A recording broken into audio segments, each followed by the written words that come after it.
دعوت اسلامی کے عالمی مدنی مرکز فیضان مدینہ کراچی میں بلوچستان کے شہر اوتھل سے سردار رسول بخش سابق چیئرمین میونسپل کمیٹی اور کاروباری شخصیت غلام مصطفیٰ شیخ محمد نصیر احمد کی حاضری کا سلسلہ ہوا۔ اس موقع پر ڈویژن شعبہ رابطہ برائے شخصیات کے ذمہ دار سمیت نگران لزبیلا بھی موجود تھے۔ عالمی مدنی مرکز آمد پر مہمانوں کو خوش آمدید کہا اور دعوت اسلامی کے مختلف شعبات پر بنی ڈاکیومنٹری بھی دکھائی گئی۔ بلوچستان سے آئے ہوئے مہمانوں کو فیضان مدینہ مسجد سمیت مختلف ڈپارٹمنٹ جن میں Islamic research centre, Faizan on line academy, translation department کے ساتھ مدنی چینل کا بھی وزٹ کروایا گیا۔ سردار رسول بخش سمیت دیگر مہمانوں نے عالمی مدنی مرکز فیضان مدینہ کے وزٹ کے بعد دعوت اسلامی کے ہونے والے دینی و فلاحی کاموں کو سراہا اور اپنے تاثرات بھی دیے۔ دعوت اسلامی بہت بڑا کام کر رہی ہے، جو بھی مدد ہے یا کوئی سسٹم ہے تو اس میں الحمدللہ بڑھ چڑھ کے کام کر رہی ہے۔ علمی طور پہ جو دعوت اسلامی کام کر رہی ہے، پھر کورسز کے حوالے سے بھی پہلی دفعہ پتہ چلا کہ اتنے کورسز ہو رہے ہیں۔ 63 دن کا کورس شروع ہے، پھر بہت سے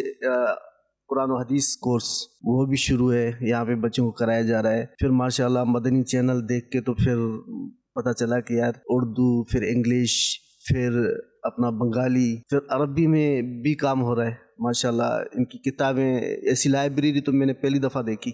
اللہ ہماری دعوت اسلامی کو ترقی اور عروج عطا فرمائے۔ بلوچستان سے آئے ہوئے مہمانوں کو مکتبۃ المدینہ کی شائع کردہ کتب و رسائل بھی تحفے میں دیے گئے۔